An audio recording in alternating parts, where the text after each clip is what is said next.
Kia ora, I'm Amanda Millar and welcome to Am and Courageous Conversations, a podcast that digs into the lives of those who are prepared to live courageously, no matter the cost. Mayor Tory Whanau, kia ora. Kia ora. Haere mai. Kia ora. This is exciting. Yes. You and I having this chat, and that whole idea of looking at where you've been in a tumultuous year is kind of where we want to start with, because that is the co. The co that I want to start with is Co for Courage. Yes.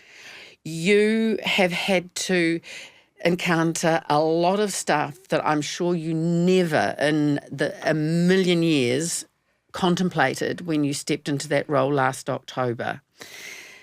How and where have you found the courage to just get through this? Actually, so it probably started with, I knew there would be a level of scrutiny, especially as a wahine Māori in a front-facing role. And I learnt that working for the Green Party and seeing the likes of Marama Davidson go through this very thing, Matiria Ture, and just seeing how they'd react to it. And so it was almost like a slight preparedness. So when it happened, I was like, okay, this is that thing that I've helped them manage through before. Yes, it's personal this time and it's a different experience, but we just have to go through the process. So on that, what you're clearly pointing to is that you believe this is a targeted wahine or female attack and potentially Māori. Is that what you are saying? Yeah, and it's like, it's not to say that I haven't made mistakes and that I'm being held accountable, because that should absolutely be called out and raised and whatever, and I'm more than happy to do that. But I would say the level of it is quite unusual, I would say. You know, the topics that are making front page about me is quite unusual, and it's similar. It very much is very similar to what had been reported against, again, Marama and Matiria, that far worse things that, say, Pākehā men have done have not been picked up on.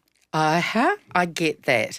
So for the benefit of our listeners and viewers, I want to just run through this, okay?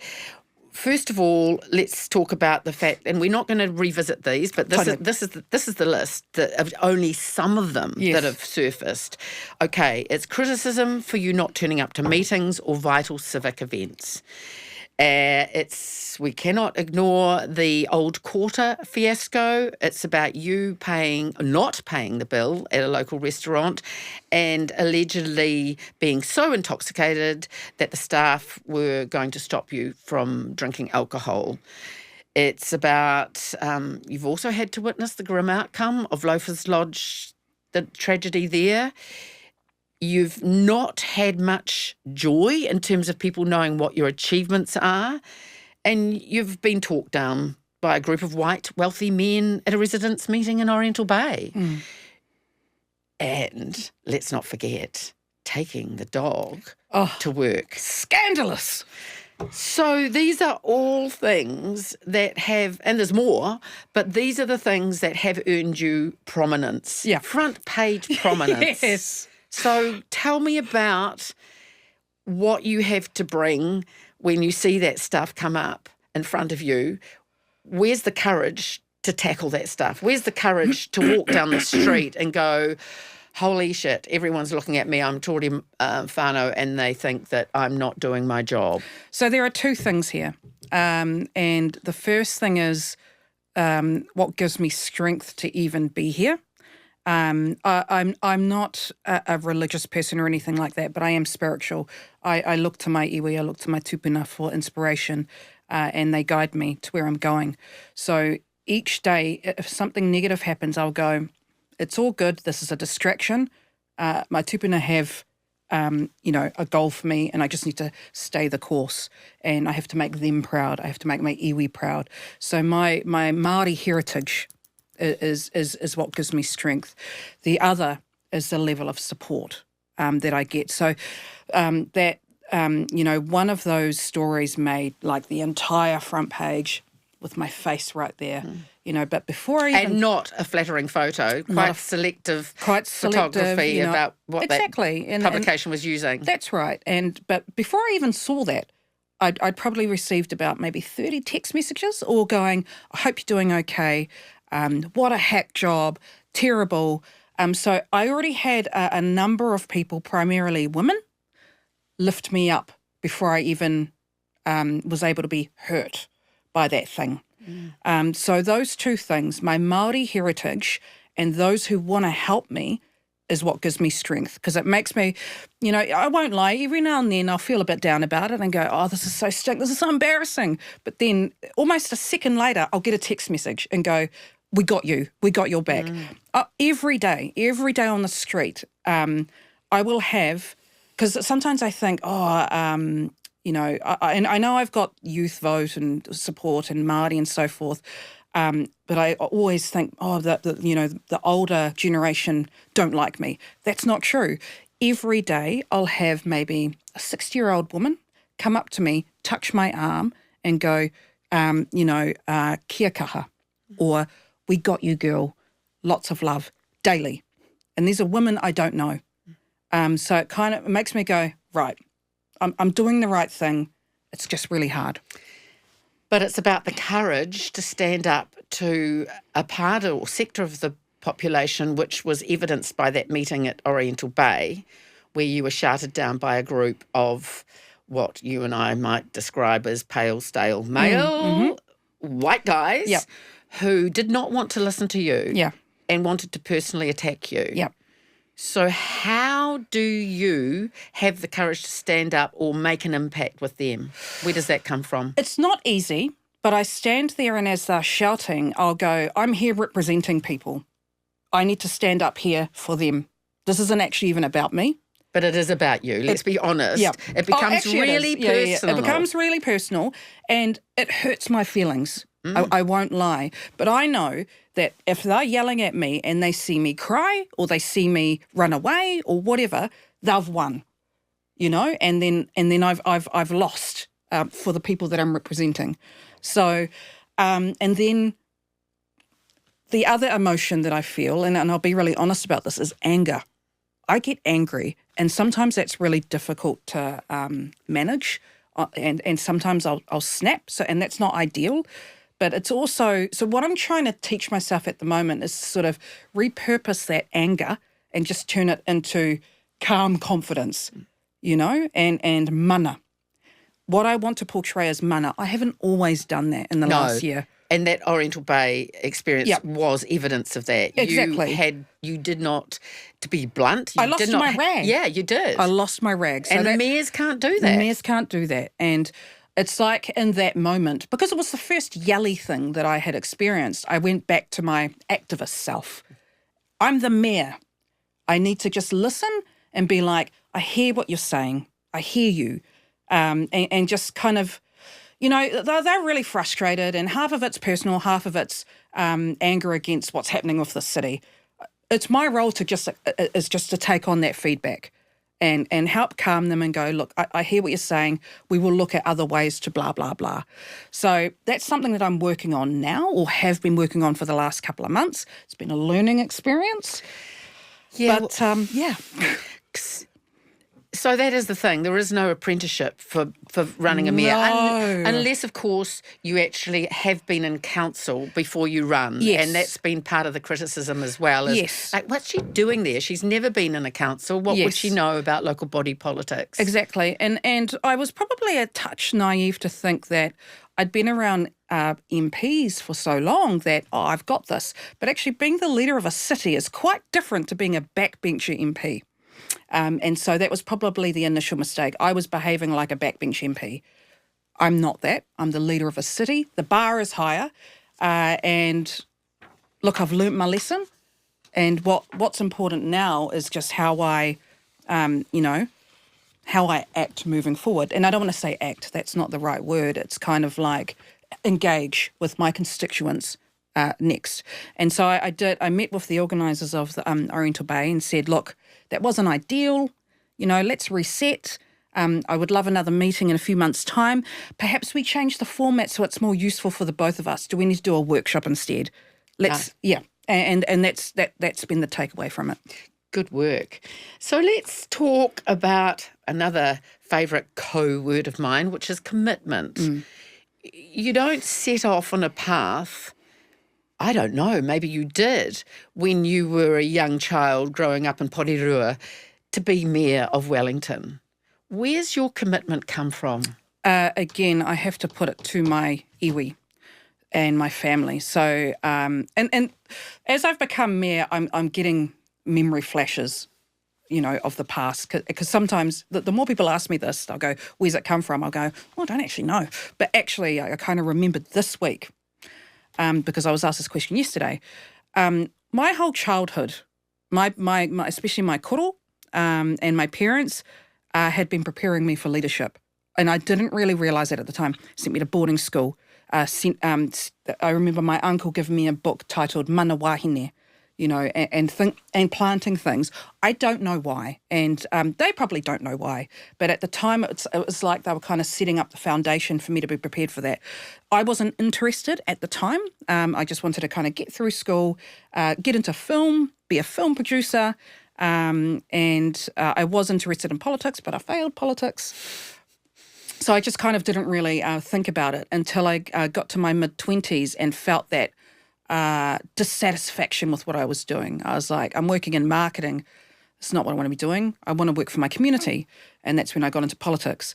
So I've lost track of the question. The question was... the question was the commitment. Where did it come from? Oh, right. So, clearly your parents had preordained a path for you. But did you have siblings? Like, were they given that same opportunity? No. What was this about? No, they weren't. And on one hand, it was because our family couldn't afford it. So they can only afford to send one person to boarding school because where we were living, it was a Decile 1 school, and we knew that the education opportunities would be very limited, but they could only afford to send me. You were, in fact, a 5-year-old photographed on the front page of The Listener with the headline, Starting Fair, Do Māori Pupils Have an Equal Chance of Success in Our Education System? How ironic or, kind of what a statement that was for Tory Whanau to send you on your path. Yes. So when you think about that headline and your own experience, what happened to you along the way through your education? Well, and that was the kind of the starting point, I guess, for my parents, because they were like, we don't want Tory to fail. And they almost became quite fixated on, we've got to send you to boarding school to make sure that doesn't happen. So my parents... You got the listener to thank. I've kind of got the listener to so I'm mayor because of them. But my parents had always just made that a priority. That was their calling card, I guess. And they've been committed to my education and opportunities ever since. I remember, once I said, I want to drop out of high school. I'm done. And my dad was so upset, he didn't speak to me for a week. Yeah. And then I was like, I'll change my mind. And they were like, oh, thank goodness. And I remember when I was in marketing, when I made that call to get into politics, and I said to Mum, I just got a job at the Green Party. She was like, thank goodness, because that was the path that they wanted me on. And the first thing my mum said was, your koro would be so proud. Yeah, so he was the one that really singled you out, wasn't he? Yeah. And gave you a very clear message. Yes. That you were destined for greater things. Yes. And he would, in my final year of high school, I lived with him and my nan. And so he'd make me watch the news with him. He'd take me on to protests with him. And when I was at boarding school prior, he would send me newspaper articles about, interesting political stuff. He was highly political. And he was also, I guess he was looking for someone to follow in his footsteps. Mm-hmm. And I've recently discovered, much like him, so we're both descendants of Ngā Waka Taurua, who is our Pakakoi chief. And I suppose it's just kind of making its way down. Wow. Wow. So just think about your koru. When all these events, the crap happens and the big front page stories are in front of you, how often do you think of him? Constantly. I dream about him twice a week, that he's, talking to me. Every time I see something negative, even before I go to a dark place or I go to this is such a bummer, I think of ngā waka and my koro going, this is not what they want for me. Got to keep going. They've faced way worse struggles. My ancestor was put into a Dunedin prison in a cave, him and a number of other men, for about 3 years, where a lot of them died due to the poor conditions. He did that for his people. So me having a crappy headline, whatever. Good on you, girl. Yeah. It's also amazing that your little bits of your life were so significant and pivotal to where you are now. For instance, the lotto story. That is gold. Yeah. I mean, literally, not only in terms of the financial injection, but gold for where it sent you. Yes. So tell us about that. So at the time, and this is my mum's influence as well, I mean, that was wild. That was a wild experience for a 20-year-old to go through. But she was always on my back saying, you put it into a trust, you put it into a loan deposit, blah, blah, blah, blah. But or even the story about how you got the money, how you were lucky enough to be that recipient of what was it, 1.3 million? Yeah. Yeah, in the lead up to it. So it's kind of like for about 2 weeks straight, I just had this overwhelming feeling that it was going to happen. And I pictured the numbers, and I remember, usually I get a lucky dip. I would have gotten a lucky dip usually, but this one I was like, no, it has to be these numbers. And I remember lining up. There were so many lines because it was the big one. And I was looking at other people going, I hate to say this because this makes me seem immature, but I was 20. I was like, sucker, I've got this. And then when I won, I wasn't shocked. I just went, yeah. Wow. That is the power of your visualization. And is that some of that spiritual stuff totally coming in that you knew you were going to get this? Yeah. So do you call on those powers, if I could call them that, in your daily life? Yes. And I did it with the Mayoralty. I did it with the Green Party job. Just kind of, I like to try to manifest these things, I suppose. And I trust in my intuition and really go with it because, again, in my head, I'm like, my tupuna are looking after me. Kia ora, that's amazing. And I've only realised like a year ago that I won that lottery so that I could become mayor, so that it would financially support me to make it through all these challenging times, because I come from a very not wealthy background, so it would have been far more challenging otherwise, and it basically paid for majority of my mayoral campaign. So we're talking thousands. I'm talking over 100,000. Whoa. For my campaign, because it meant I had to reduce my hours. So it means not working as well. So my year of campaigning was well over $100,000. And I accepted like, yep, that's why I won the lottery. So I could become mayor. Oh my God, that's amazing. Great story.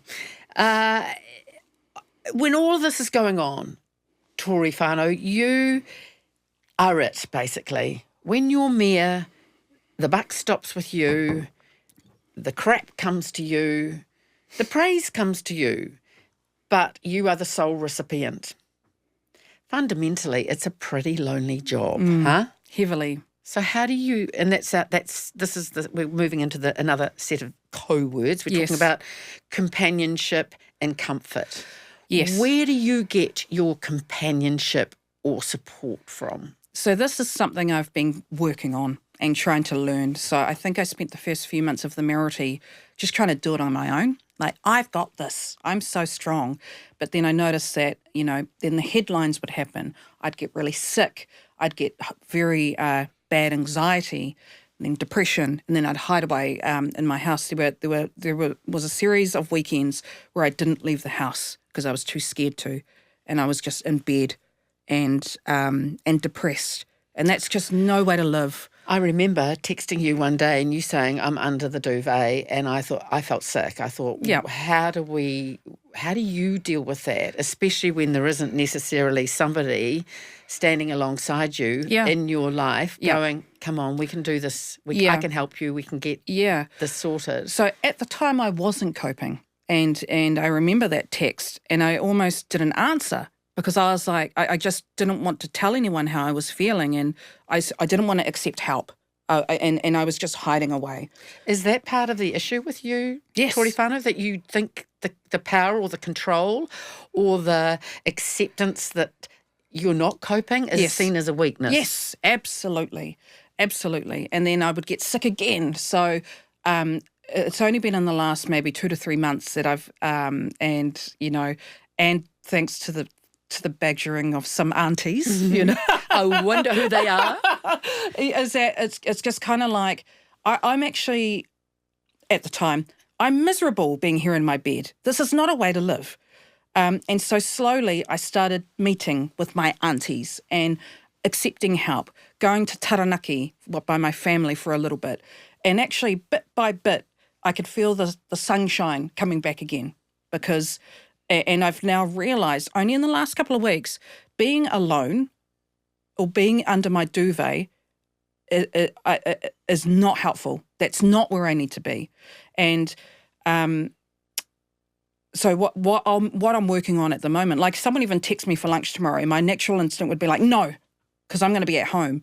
But so I'm accepting my time with my friends now, or a trusted crew. That means I've really had to whittle my list of trusted people down to a very small group. But and I am having to force myself to socialise with people, but it gets easier each time. And overall, it makes for a better weekend and it makes for better mental health. That is pretty honest of you to divulge that stuff as mayor. A lot of people, that's brave. That's courageous to say that you get to that state where you just actually physically don't want to see people.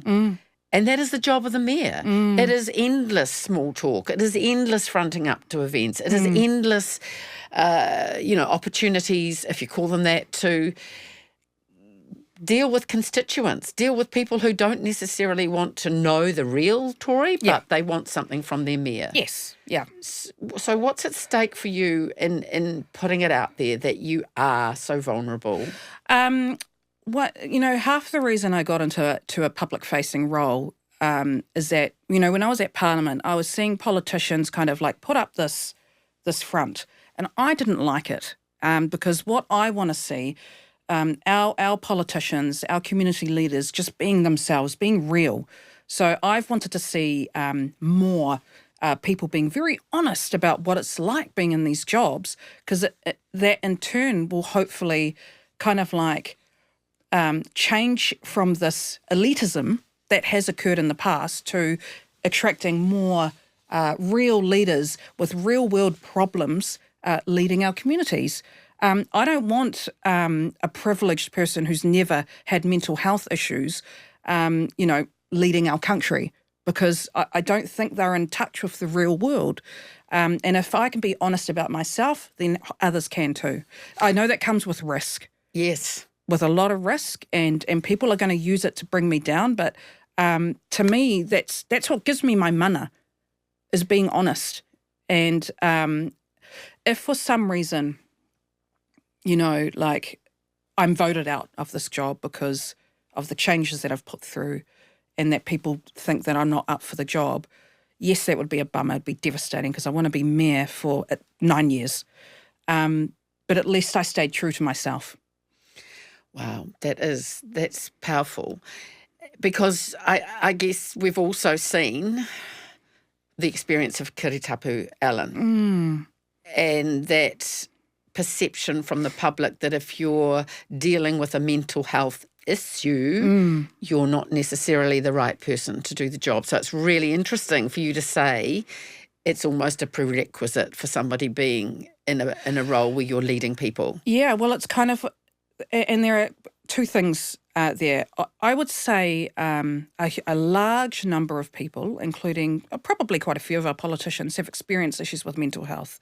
And we're in a mental health crisis and there's not enough support. I've luckily, I've got a support system around me. I'm doing things to look after myself. It's not at a level that people need to be concerned. It's just, it's just day-to-day stuff. With her, with Kiri Tapu, I'm saddened because she clearly wasn't getting the support that she needed. And in fact, instead of coming around her to ensure that she could do her job or whatever, she was just, the media was relentless and has been for weeks. And even after she stood down as an MP, there was another article about all the details about what she was doing. The woman has fallen. She has fallen from grace. Let's leave her alone so she can get well, So, but the problem is it was almost too late. She didn't get the help that she needed. So that is the thing that really is paramount in all of this. And I guess the one question I would ask was that had this anxiety reared its head with you before you got this role? No.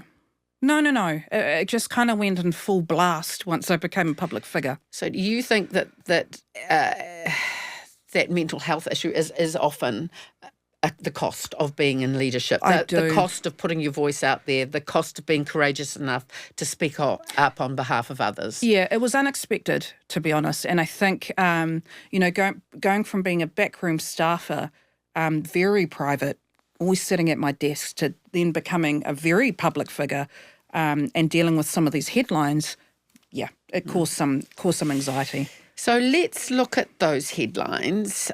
And this is under the CO headline of the cost. What has been the cost to you? Obviously, your mental health, but what else has changed about you as a result of those headlines, of that perpetuating cycle of attention that you're getting? And this doesn't happen not just in the local newspapers, old school mainstream media, it's social media as well.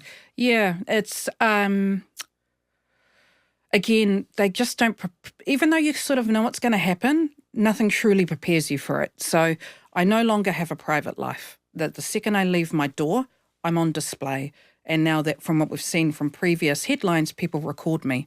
And do you admit you got that wrong? I did. Yeah. And yet I will say, I know through my experiences of decades of being a journalist, how much going on the piss with male politicians is kind of like, this is epic. Yeah. It's a different world. It's a different world, and it goes hand in hand with politics because there's always been, especially at Parliament, this work hard, play hard mentality. I took it too far. And in hindsight, I wouldn't do that again, and I won't be, because it's almost like, again, I was so unprepared for having a public life that I just, at that moment, I was just like, oh, no one cares. Like, I'm fine. I really did not realise that I was on display. Did you? How could you not? I don't. And isn't that naivety? I mean, honestly. Yes, it is. And I think it's the kind of like the partia girl coming out in me is like, no one cares. I'm just still that young girl from partia. I'm all good. It was.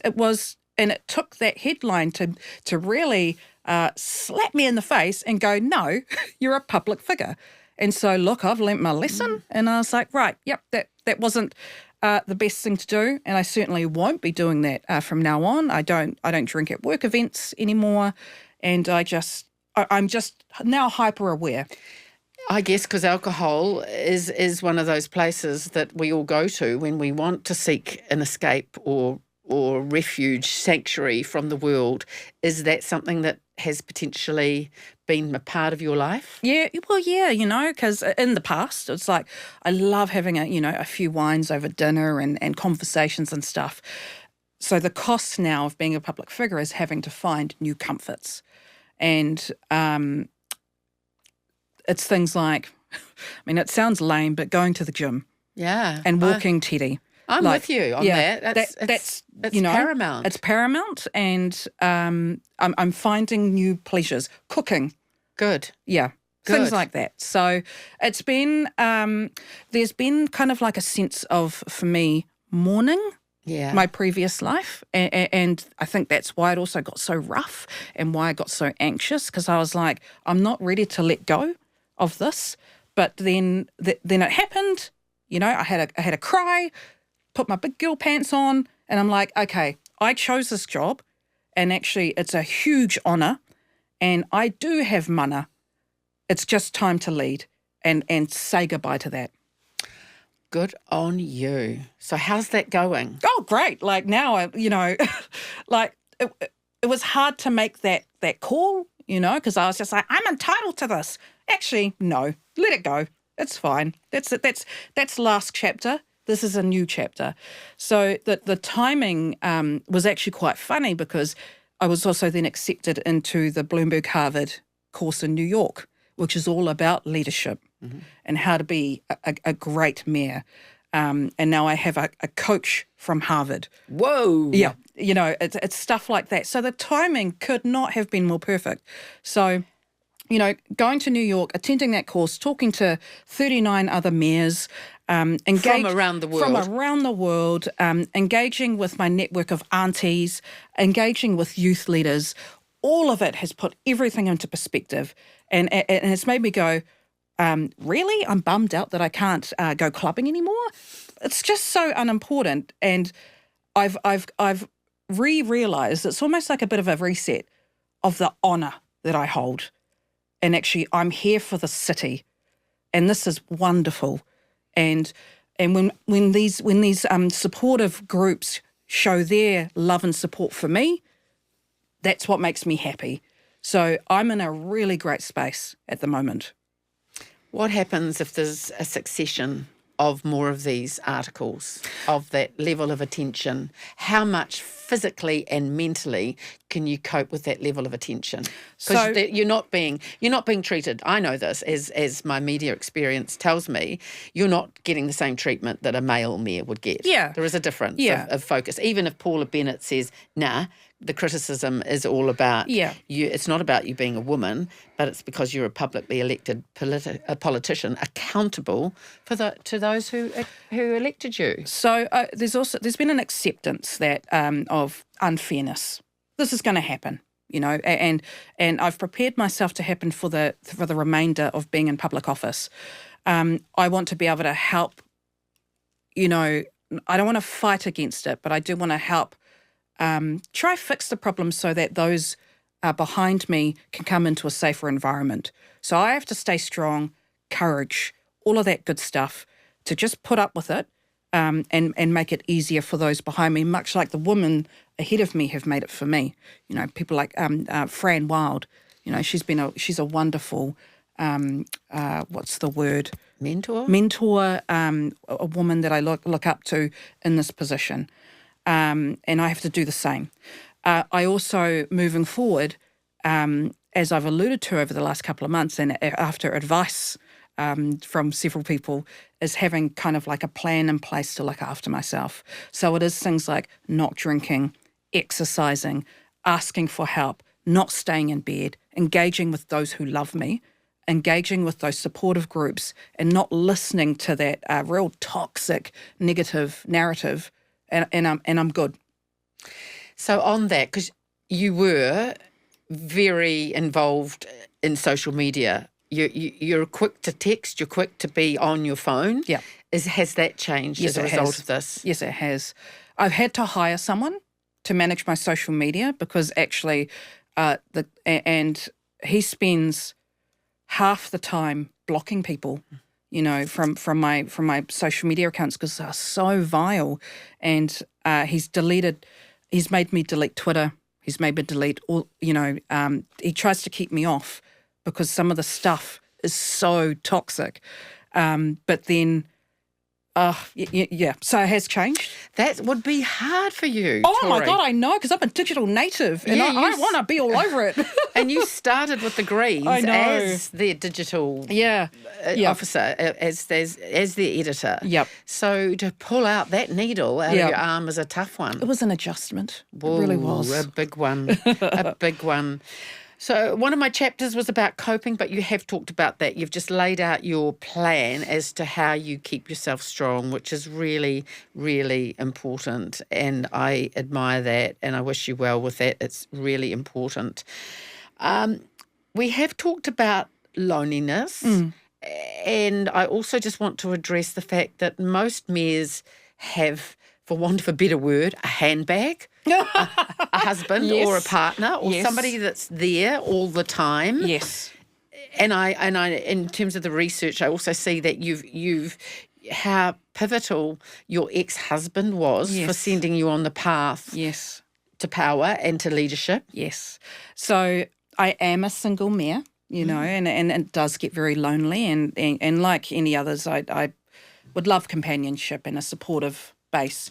But look, that's not going to happen, you know. Yeah, I guess it's a brave thing for someone to line themselves up with the mayor and go, who's going to do that? Yeah. Who's going to date the mayor? No one. And so I've accepted that. But on that, my ex-husband is my best friend. Oh, that's awesome. Yeah, and he even this morning, you know, he was messaging me after seeing a bad headline about me, and he's just like, you know, hack job, pathetic, you know, and trying to get a rise out of me to make me laugh. And that's what he does. He comes to me to events. I'm going to the Misinformation film screening this Sunday. See you there. See you there. And he's my plus one. He's my handbag. That's cool. Yeah. So he's my number one handbag. I actually have about 6 very close, very trusted friends who love me and I love them and they just want to look after me, who I do a call out every time there's an event and they come to my rescue. Brilliant. Well, that's great. That, as long as there is a strategy and you know you've got that network, that's very, very powerful. So, Tory, I guess the thing is confidence. Let's talk about confidence. Is that something, a CO word, that you often have to pretend? Is there an element of the imposter syndrome that stalks you? Yeah, and it has most of my life. So it was incredibly bad when I was at Parliament and I was Chief of Staff of the Greens. And because in these Chief of Staff, Chief Press Sec, Chief Policy Advisor roles, they were mostly men. And the other 2 Chiefs of Staff who I had to do a coalition with were very strong men, you know, and I was incredibly intimidated and I felt like an idiot. I felt dumb. Do I belong there? So that has kind of haunted me for a little bit. So the imposter syndrome comes down to, you know, society making women feel like they don't belong there. And I felt that real hard. But then over time, I in my own way, I was like, I can't cope with this if this is going to be the norm. So I just broke that down with my relationship skills with them. You know, I showed them my vulnerability and my honesty. And when both would ask, how are you doing? And I'm like, I'm so stressed. Oh my God, this is so hard. And I meant it. And they were like, oh, you know, over time, they just, it got something in them. And then they would do the same back. And then we built a relationship over time. By the end of the term, we were friends. And so that helped. In terms of imposter syndrome with being mayor, I don't to be honest, I don't feel it that often. And I think it was because I was elected. So that's given me permission to be like, no, you belong there. Whereas I wasn't elected to be Chief of Staff. So I actually just think in my head, it's a mental thing. I've been given permission to be here. Therefore, I don't get imposter syndrome. That's not an answer for anything. That's not a tip. I think that's just the reality of where my confidence comes from. And also, you must have to realign your thinking every so often to go, what are the pluses? What are the achievements? What have I done? Because clearly, and I know this is, again, in terms of my media involvement, is reporters don't often focus on the positive. What do you do to keep yourself charged in terms of that confidence? I have to reset my thinking every week, sometimes several times a week. I sometimes today, not so much. I came into the office like, box of fluffies, but actually normally see a headline and go, for a split second I'll go, why am I here? Should I just quit? Only for a split second. Then I'll just remind myself again, ancestors, tupuna, family, and city, here for the city. And I just kind of rise out of it, this negativity, and go, no, wait a minute, there are things we need to achieve here. And actually we have already achieved bits of it to contribute to this. Yeah, because that is probably one of the areas of criticism that comes or is directed at you, is that you haven't achieved the things that you said you would. You said no, you campaigned on the basis of no rate rise, and of course there is a rate rise. How do you balance those scales? So it's kind of like... Where are the gains? So the gains... So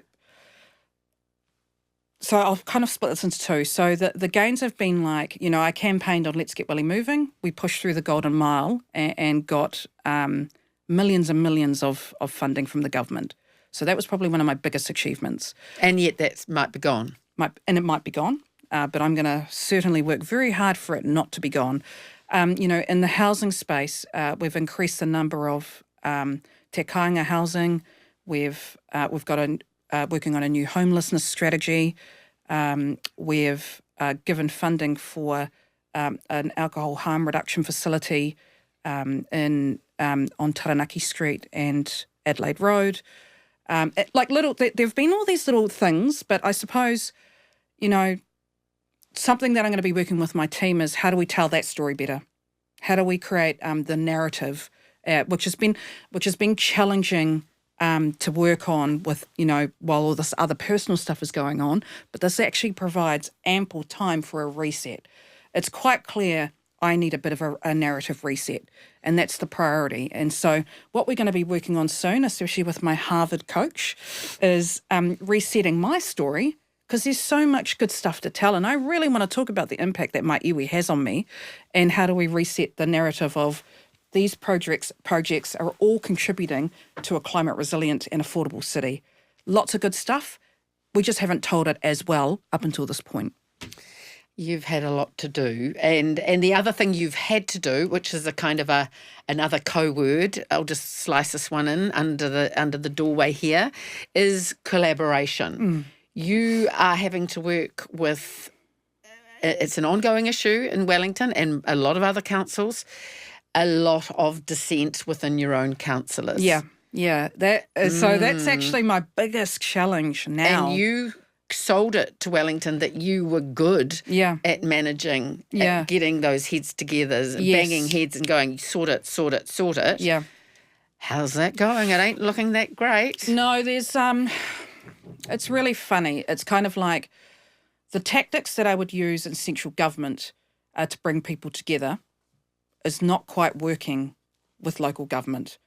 And I have the majority of councillors kind of ready to go, let's come together.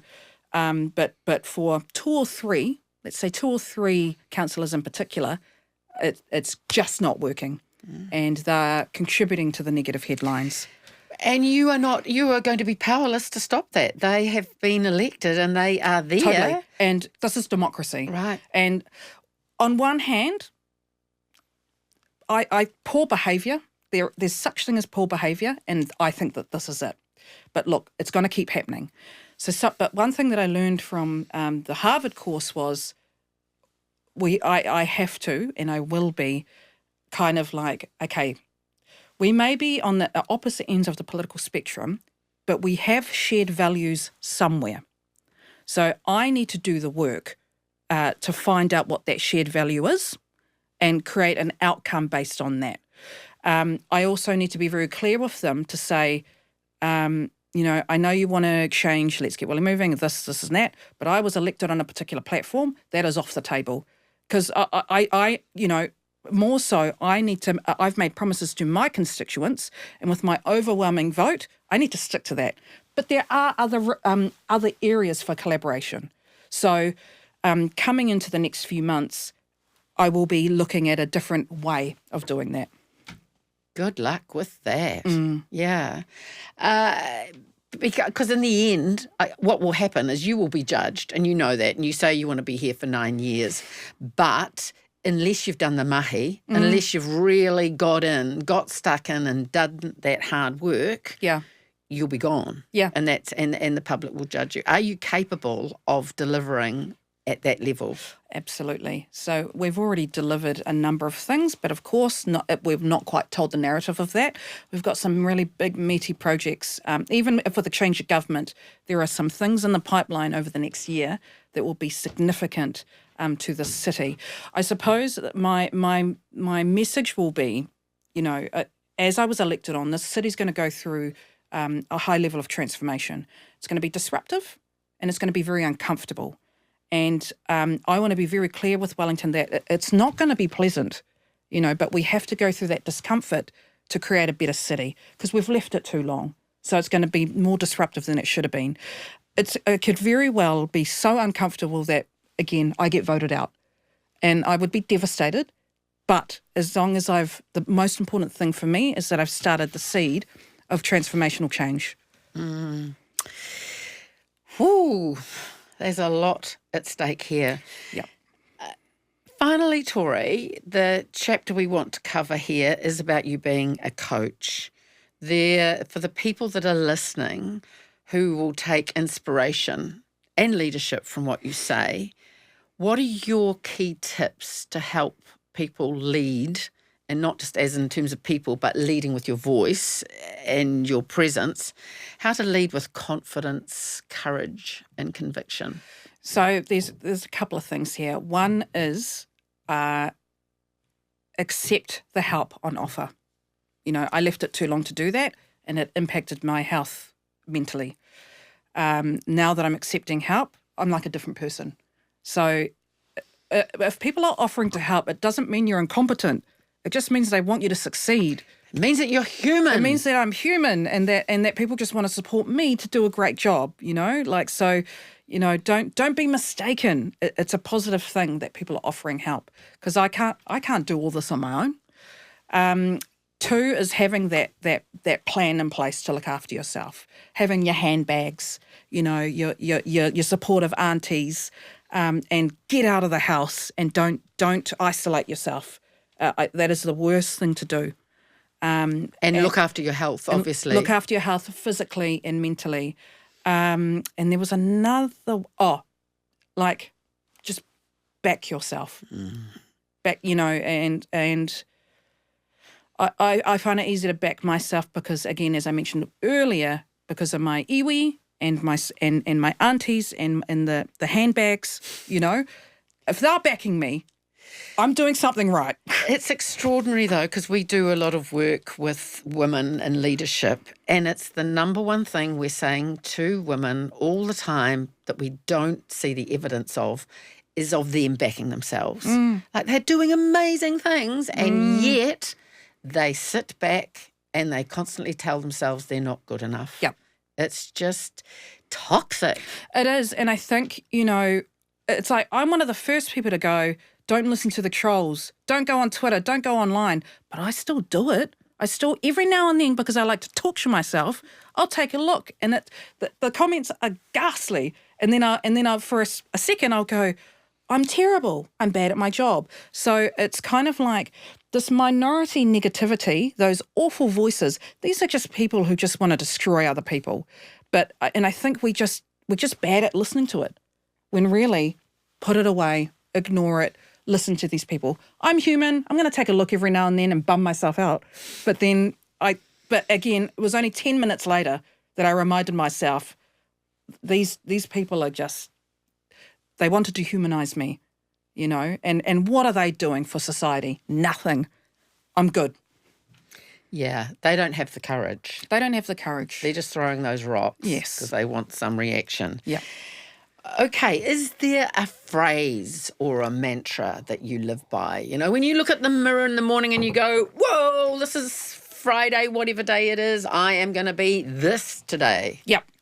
So sometimes what I've started doing, again, only in the last week because I haven't been doing it for the last 10 months, when I make a choice to do something, I'll go, is this mana enhancing? And that, and that helps me choose things. Nice one. I don't do it every single day and I make mistakes, but that's my mantra. Is this going to be mana enhancing? Because everything from now on needs to be about your dignity and your position. Absolutely. Okay. And finally, what's the most valuable piece of advice you've ever been given? Is there something that sits with you? I mean, there's so much. Okay. Give us something that top of mind. Again, it's the help thing. I think that has been crucial to me continuing to be mayor, is asking and accepting help. I know I've been saying it on repeat, but that's because it is the most important. Mm. And again, doing the training that we do with a lot of women in leadership is that a lot of women who are in powerful positions often are perfectionists. Yeah. We want to do the job, absolutely nail it, every aspect of it. Yeah. And we won't necessarily want to submit or deliver what we're doing unless we think it's perfect. Absolutely. And which I suppose brings me to another point, which I think this is what's challenging to my critics, is authenticity. I can't continue being mayor if I can't be authentic. And there are people out there trying to kind of tell me, to tone it down or whatever. But that for me is just not, I just can't do that. Yeah. And good on you, because part of the training that we do with am&co is that it's all about bringing out that real person. Yeah. Because that's the best you that you can be. Yeah. And I salute that, because when we know that we're getting the real deal, we can trust you. We know that that's who you are. Yeah. And that's what we expect from you. You're being consistent. Yeah. You cannot keep having a whole raft of hats on the shelves that will allow you to be that person then and that person then. Like, I've tried to be more elegant and all that good stuff, but I'm a dork, I'm a bit of a clown sometimes, and I like to laugh and have a sense of humour. So I actually can't help it when it pops out every now and then. So in my mind, I'm like, I can't lose this. I'll keep this. Don't go partying. No. But actually be funny. It's all good. Be real. Be real. Oh, Tory Whanau, that was absolutely amazing. It's been fantastic to have you in this studio with us on Courageous Conversations. You have been truly courageous, and you hopefully will continue being courageous, and we look forward to seeing how that goes. So I've thank you loved so being much. here. Thank you.